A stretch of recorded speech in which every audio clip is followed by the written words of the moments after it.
Sue, thank you so much for your time. Congratulations on the film. I wanted to know if you could share a little bit about the process of this opportunity for the film to be made, because it feels like The Last of the Sea Women is the perfect example of what is possible when you follow your passion, both for you and also for your subjects. Yeah, it absolutely was a passion project for me, but to be honest, at first it was very hard to get it made. And so basically, I had this idea about 10 years ago, and I slowly kind of started pitching it around and pulling a treatment together.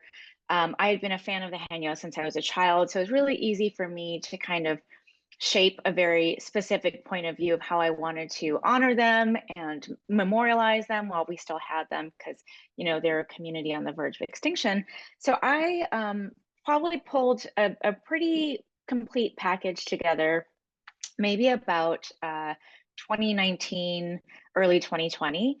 And what happened was I pitched it around to a lot of places, like Netflix or other places that I had had relationships with, production companies or streamers. And everyone was very interested in the story of the Haenyeo, but ultimately no one felt, I think, connected to it enough to actually partner with me or to actually greenlight it. A lot of the feedback that I got around the story was that it's a beautiful story, but it's very niche. It felt very specific to just this small community of women on this island off the coast of South Korea, which it is ostensibly about. But as we know, oftentimes those personal stories have very universal kind of shared humanity kind of themes. So I was sort of frustrated when I heard that feedback, and I just couldn't get it funded for a while. And then basically Malala and her company fell out of the sky.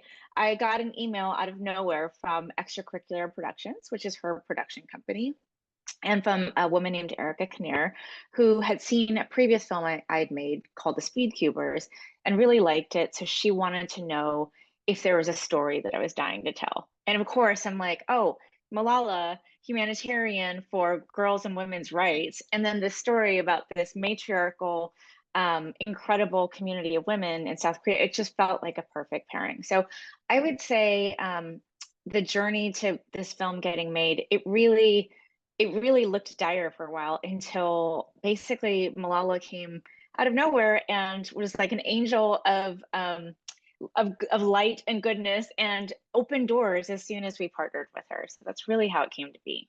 I'm so glad that it was finally made because I think it's proof that so many of these themes are universal. I am not Korean, but I saw my aunts, my grandmothers, and just women in my life in this, and I fell in love with them. They possess so many inspirational qualities. I think the tenacity really hit me the most. Is Yeah. there a specific trait or a characteristic of this community that you wish that our generation would emulate of the Henyo? Mm.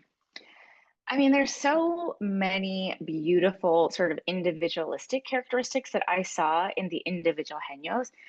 So many of them, as you mentioned, are so tenacious and resilient and determined to keep this legacy alive. But I think the characteristic that I witnessed almost from them as a community and less so on an individualistic case by case basis is that they all shared this. Kind of sense of responsibility and accountability to the next generation and to their children and their descendants to pass on a clean ocean, which you see in the film, which is like the basis of their activism. Is they, of course, they care for the ocean, they're guardians of the ocean, that's what they do, they protect it. But as one of our characters says, Jung Soon Dok, she's like, we're older. It's not about us. It's about what's going to happen if we allow things like this nuclear treated radioactive water into the ocean. What's going to happen to our children and our descendants? And so there's this overarching care for the younger generations, and I don't know that we have that in our younger generations yet. And I'm hoping that that is a tradition and a legacy that can be passed down. Is that the care for the people that are coming after you? Was there a superstition or an eerie experience that the women shared from sea because it is spooky season?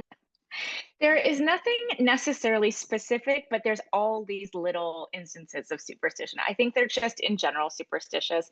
Also, you saw the shamanic ritual that they do every year. They're not super spiritual. It's just almost like just a safety measure that they do every year to make sure that the gods are going to protect them. So there's lots of little, there was an also a scene where someone had their wetsuit had torn on a hook and someone said that's bad luck and meaning you should get a new wetsuit. So there's little things like that. I think that's just part of their everyday life.